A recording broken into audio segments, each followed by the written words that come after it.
Hi, everyone. Just to say again, the CPD, they are quite strict. So if you do need CPD points, please make sure that your name is in the chat, that we have a record that you have signed in. I'm going to share my screen. Let's see, there we go.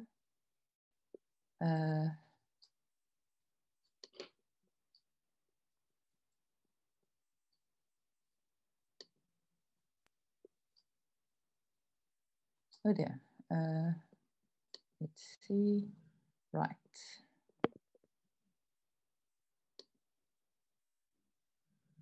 Cool. Now I must just get this away. Right. Okay, so I'm going to speak about gender-affirming healthcare, and some of the things have already been touched on by the previous speakers. So let's see. Right. Once again, a disclaimer. Meaning is a wild chameleon, roaming unbounded across multiple terrains, constantly changing its colors, depending on the identities and experiences of its creators. So the words keep on changing, and sometimes some of the slides might have some outdated terms, but we'll just work with how things are happening. Right, so you might have heard of the gender-bred person, and then Wits RHI changed that to gender jabu. So Chris and John Ray have already touched on the fact that your sex assigned at birth can be on a spectrum, male or female or intersex or somewhere in between. That is not the same as our gender identity, which is also on a spectrum, feminine, masculine, or non-binary. And that is different from our attraction to who we are attracted. And that also is different from how we express ourselves in the world. They've mentioned the terms trans and cis, and that comes from organic chemistry, where cis means the functional groups are on the same side and trans is on the opposite side. So where does it come from? Is it a choice that people wake up one day and realize, I want to be transgender? Actually, there's a biological basis. And researchers have found that gonadal sex is determined in the first trimester of pregnancy already, and gender identity is determined in the second trimester through the influence of hormones on the brain. And there's fascinating research at the moment also looking at epigenetics that changes how the genes are expressed in the fetus, that plays a role, but it's determined before birth. They've done genetic studies where they found in twin studies, there's a 39% concordance for gender incongruence. And then the brain structure studies are fascinating as well,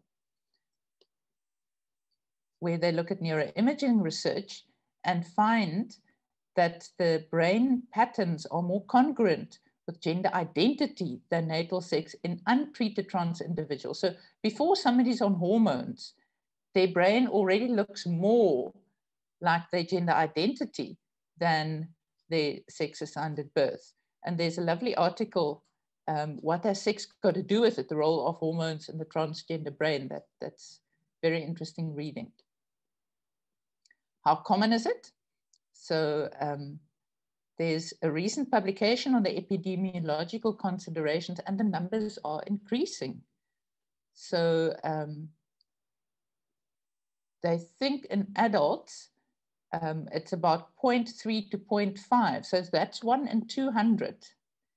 In children, it's more. And that is in studies specifically asking about transgender identity. If you expand the definition to include gender diversity, and adults, in some studies, it's been up to 4.5%, and in children, up to 8.4%, who don't necessarily identify as cisgender. So we are going to see more and more people who identify as trans and gender diverse.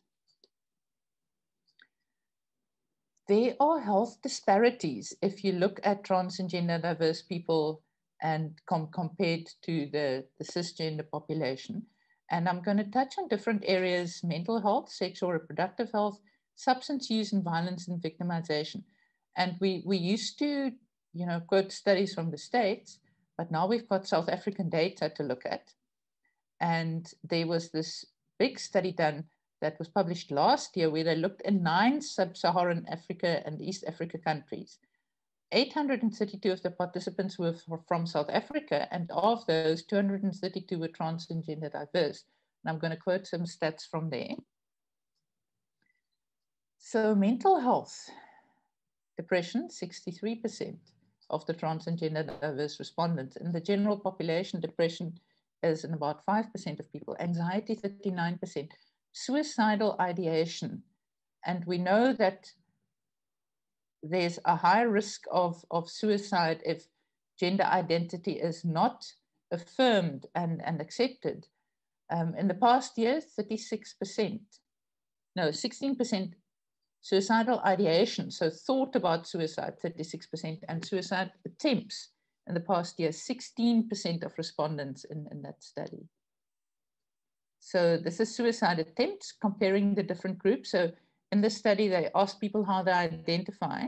And you can see on the left are the cisgender people, and then transgender women and transgender men, and gender non-conforming as the last category. So very high figures of suicide attempts ever, which is the first column, and then the second column in the past year. Meyer in 2003 published a study on minority stress, and I find this a very useful concept.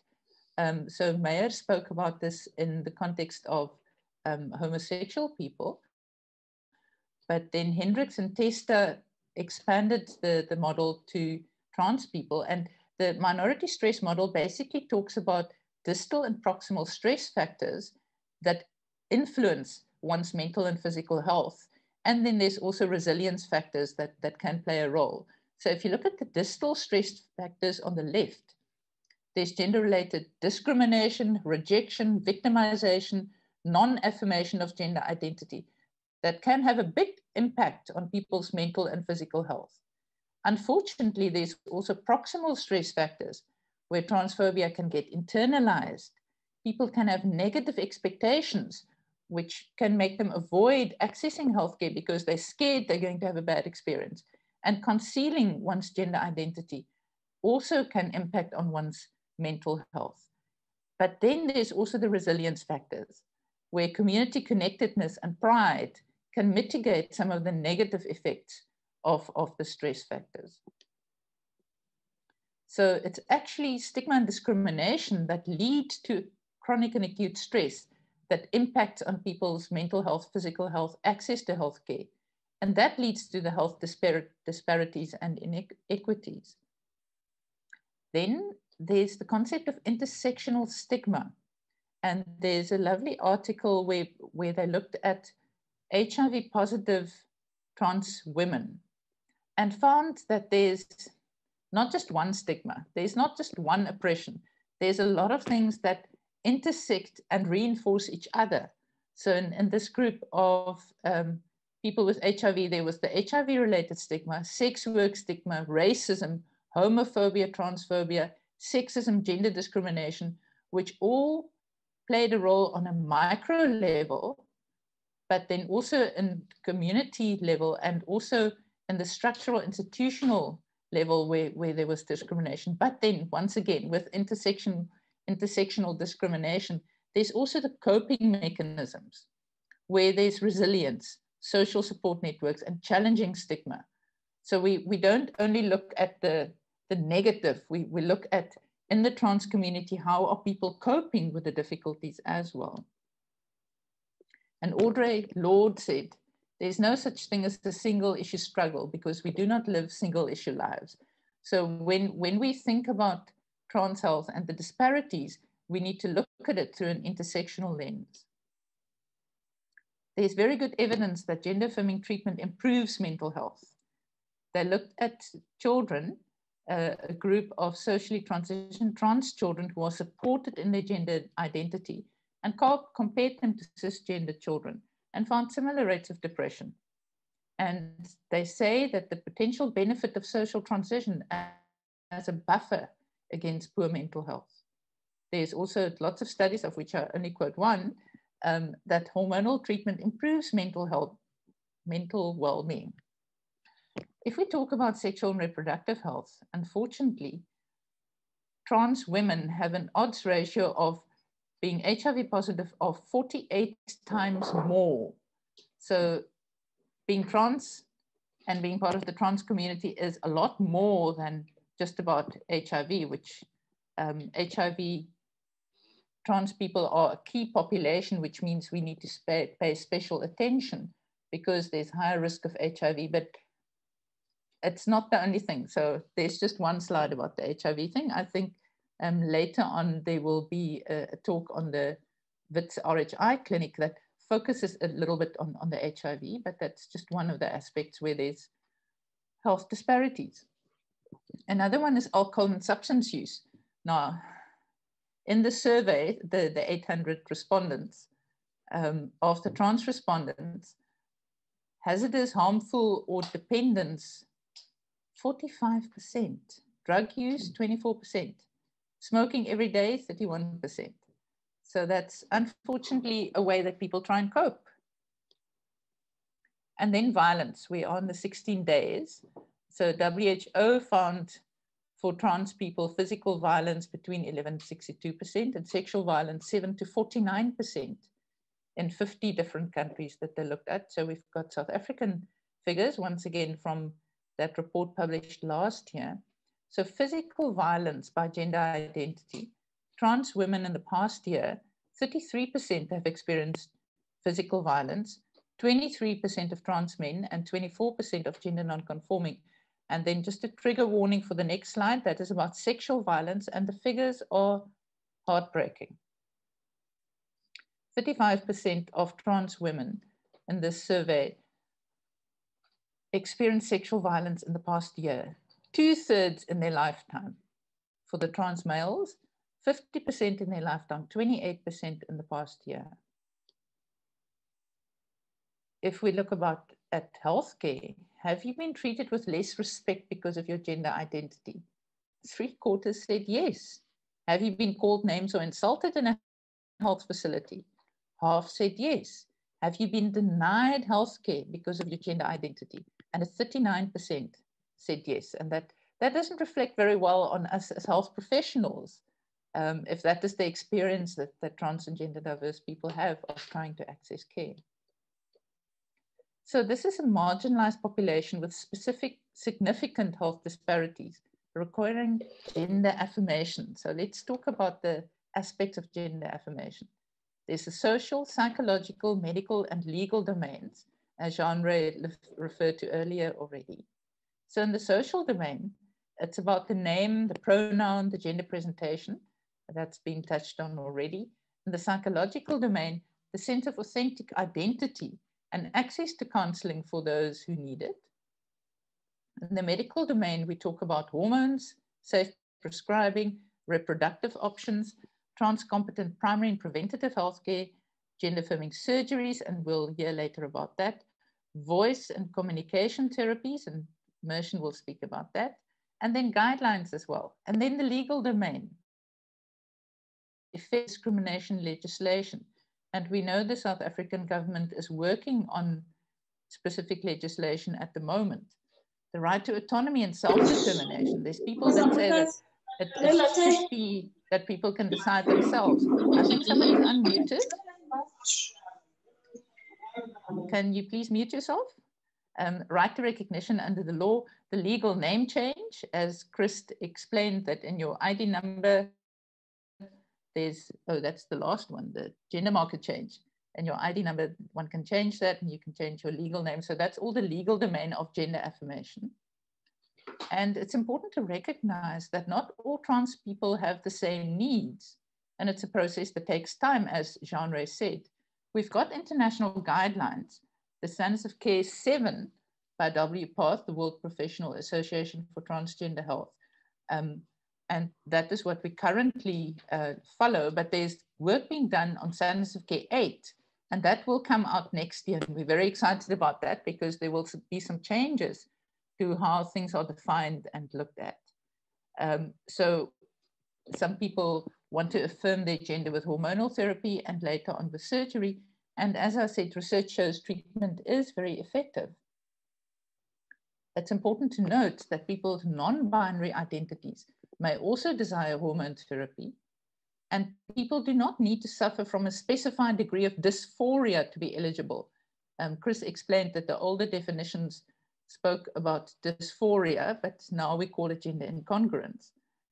And also important to note that people already on hormone therapy, like self-medicating, should be continued if they come to you as a health professional as a means of harm reduction. So we're not going to stop the hormones, we'll just do it safely. And then transition goals. Each person will articulate these differently. And it's not helpful to assume everyone wants to conform to binary gender norms. And we need to be aware not to impose a binary view of gender and discuss individual transition goals and individualizing treatment options. And Pi Delport, the trans activist, said, it's a menu, not an elevator. So not everybody wants to do everything. An example of that is that this study from the States, where they looked at who wants what surgery, and you can see on the slide, the terminology is a bit dated.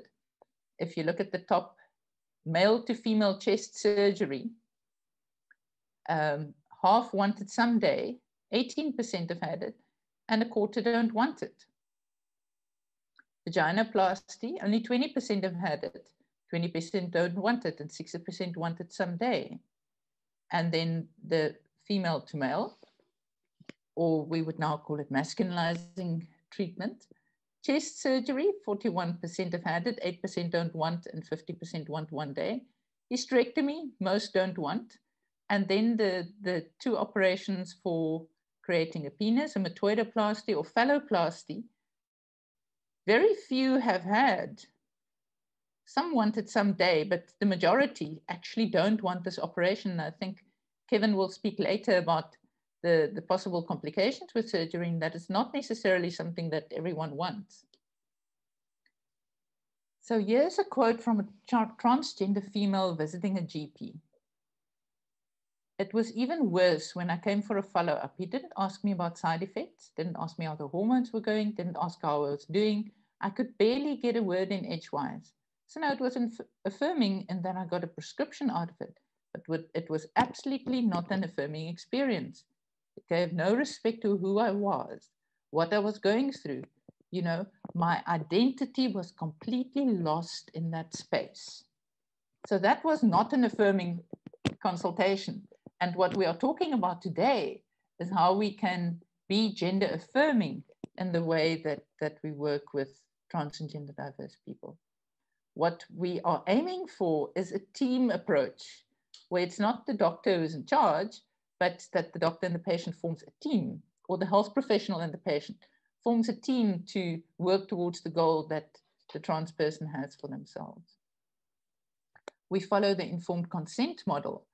And this is because changes on hormones are irreversible, and we need to think about reproductive options before we start hormones. I think Anastasia will speak more about that later on. There's actually an article that Anastasia wrote, Gender Affirming Care in the Context of Medical Ethics, Gatekeeping versus Informed Consent. So we'll hear from Anastasia later. And the reproductive options, once you've started on hormones, it's much more difficult to then freeze sperm or embryos. So that is something to consider before we start on hormones.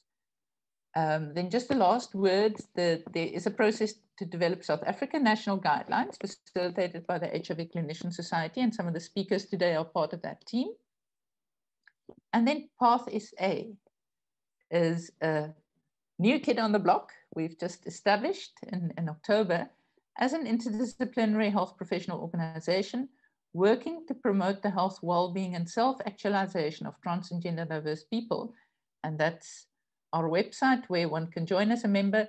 Membership is open to people who are health professionals or who are students studying to be a health professional that will then be registered with a professional organization. So in closing, you can make a difference by being a gender affirming practitioner. And I think I'm going to stop here. Chris, over to you.